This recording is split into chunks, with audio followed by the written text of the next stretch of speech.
Noé estava com 600 anos de idade quando as águas do dilúvio cobriram a terra. Ele e sua esposa, os filhos e a esposa de cada um entraram no barco para escapar do dilúvio. Animais puros e impuros, aves e criaturas que rastejam, foram de 2 em 2 até Noé e o barco, macho e fêmea, exatamente como Deus havia ordenado a Noé. 7 dias depois, as águas do dilúvio chegaram. Olá, bem-vindos. Este é o Comentário Bíblico João 8:32. Olá a todos, é um gosto enorme estar aqui para mais um mergulho profundo no texto bíblico. Sem dúvida. Hoje o nosso foco vai incidir sobre o livro de Gênesis, especificamente o capítulo 7, ali entre os versículos 6 a 10. E é um trecho fascinante, diga-se de passagem. Absolutamente. A nossa missão para este estudo de hoje é dissecar os dias exatos que antecederam o dilúvio. E, para isso, vamos ter de ir muito além daquela típica história infantil. Pois, temos mesmo de deixar de lado aquela imagem da arca de brincar, não é? Muito colorida, com as girafas ali a espreitarem tranquilamente pelas janelas. Exato, exato. O texto original tem uma densidade muito maior, tem profundidade teológica, tem um contexto histórico riquíssimo e revela uma paciência divina que chega a ser impressionante. É um relato quase cirúrgico sobre aquele limiar exato entre a graça e o juízo. Não é toda uma simples fábula sobre barcos. E há um pormenor, logo a abrir o texto, que serve de âncora para isto tudo. O facto de Noé ter exatamente 600 anos. Um detalhe crucial. Porque quer dizer, para nós hoje a idade de alguém numa biografia é só um número. Mas no antigo Próximo Oriente não era bem assim. Como é que devemos interpretar este peso histórico, esta marca dos 600 anos? Olha, essa é uma excelente questão inicial. Porque para nós, ocidentais, a idade é pura biologia. Mas no sistema genealógico do livro de Gênesis, a idade é um marcador de testemunho. Ou seja, não é só contar os anos que ele viveu. Nem mais. O texto não é um mito flutuante tipo era uma vez. É uma história deliberadamente datada.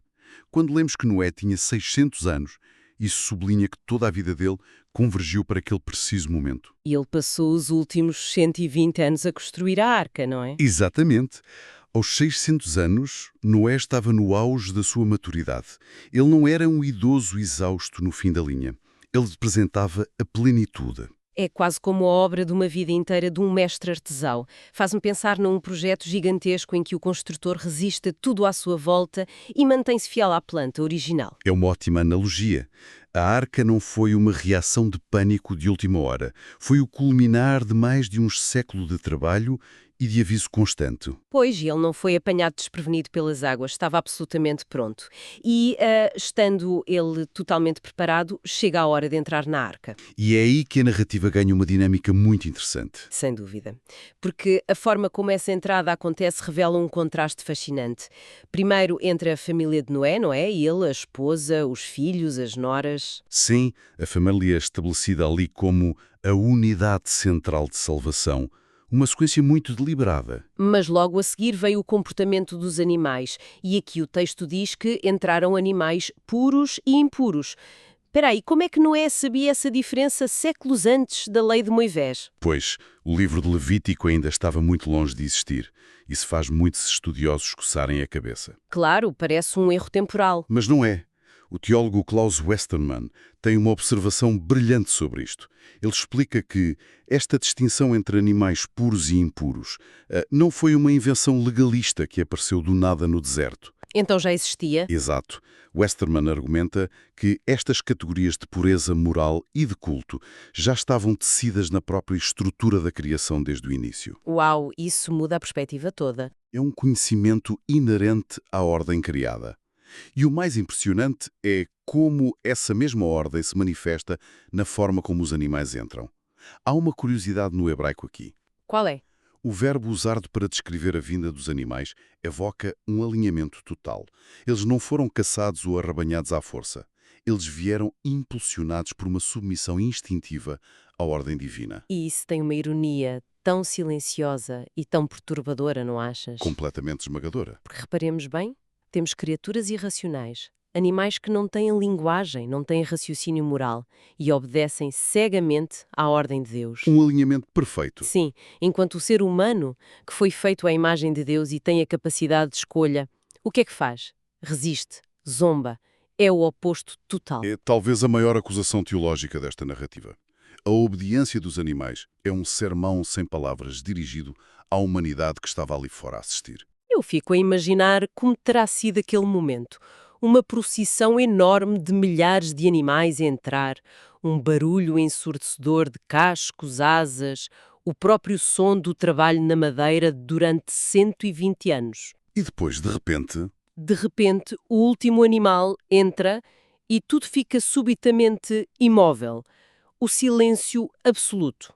essa imobilidade é o cenário do momento mais tenso e misterioso de todo o relato. Exato, os 7 dias de espera, porque o texto diz que eles ficaram ali 7 dias em silêncio. Se a humanidade já estava decidida, por que esta espera torturante? Esse detalhe carrega um peso teológico imenso. No hebraico bíblico, a expressão é Shivayamim, ou seja, 7 dias.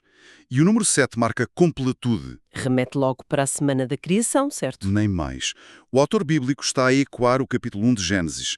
Sugere que o dilúvio não é só uma tempestade aleatória, mas sim uma espécie de descriação. Descriação. É um conceito fortíssimo. É o reverter da ordem para o caos aquoso primordial, para depois haver uma recriação. A justiça de Deus atua com a mesma ordem com que criou o mundo. Mas para quem estava dentro da arca e, sobretudo, para quem estava de fora, a tensão psicológica deve ter sido brutal. Sem dúvida. Ellen G. White, no seu livro Patriarcas e Profetas, aborda exatamente isso. E o que é que ela diz sobre esse compasso de espera? Ela sublinha que este silêncio de 7 dias não foi a ausência de Deus, foi, na verdade, a derradeira extensão da sua misericórdia. Um convite sem palavras. Exatamente. Mas foi tragicamente mal interpretado por quem estava de fora. Para eles, aquele silêncio e aquele sol a brilhar eram a prova de que nada ia acontecer, um triunfo da rebeldia deles. E é um padrão clássico da humanidade. Faz-me pensar naquelas tempestades que ameaçam rebentar no horizonte, mas demoram tanto que as pessoas acham que o temporal foi cancelado. Pois, confundem a demora com a anulação do juízo.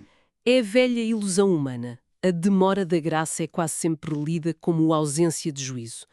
Mas imagina a fé monumental que isto exigiu do próprio Noé. Estar ali sentado no escuro a ouvir as gargalhadas lá fora. A suportar o ridículo total. Sim, e sem ver uma única nuvem no céu. Mas então, o que é que aconteceu quando esse silêncio finalmente terminou e o tempo de graça chegou ao fim? Aí entramos na perspectiva de Gerhard von Rad, que é muito interessante. Ele nota que a entrada de Noé na arca é a culminação de uma obediência sem qualquer reserva. Não houve cá negociações. Nenhuma. Ele simplesmente entra porque Deus falou. A fé dele é absolutamente concreta, baseada apenas na palavra divina e não nas circunstâncias meteorológicas. E isso leva-nos àquele momento definitivo. Há um detalhe crucial no versículo 16 do capítulo 7. O fecho da porta. Exatamente. O texto registra que todos entraram, mas faz questão de frisar que não foi Noé quem fechou a porta. Diz que o Senhor a fechou por fora. O que é que isto significa na prática? O impacto teológico desse gesto é tremendo.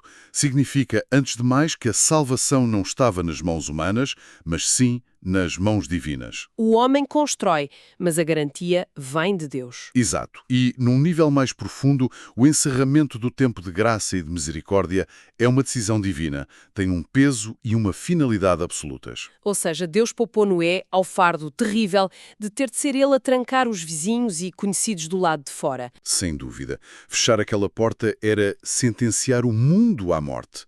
Deus assumiu essa responsabilidade. Mãos invisíveis fecharam a porta, retirando esse peso emocional esmagador dos ombros de Noé. É lindíssimo e ao mesmo tempo de uma solenidade aterrorizante. E liga perfeitamente esta antiguidade histórica à nossa vida cotidiana de hoje. Porque a natureza humana continua a mesma, não é? Claro. Estes 7 dias de silêncio antes do dilúvio funcionam como um espelho para a nossa época. Às vezes parece que o céu está calado, que a vida segue o seu curso normal e as pessoas relaxam. Assumem que Deus está indiferente. Pois, mas o que este texto nos ensina é que o silêncio de Deus é prova da sua profunda paciência e não de indiferença. É um tempo de oportunidade, um tempo em que a porta ainda está aberta. Nem mais. E para quem nos ouve, quero deixar um pensamento provocador. Porque a grande questão não é sobre o dilúvio que já passou, mas sobre o que se faz com os dias de espera que ainda existem hoje. Uma reflexão excelente para ser aprofundada na próxima escola bíblica. Uma reflexão muito pertinente, sem dúvida. O texto continua a falar connosco com uma atualidade incrível. Foi fantástico explorar todas estas camadas. Muito obrigada pela tua ajuda preciosa a dissecar este texto hoje. O prazer foi todo meu. Um abraço para todos os que nos acompanharam. Despedimos-nos com o convite para que continuem a refletir nestes pormenores fascinantes. Até ao nosso próximo comentário.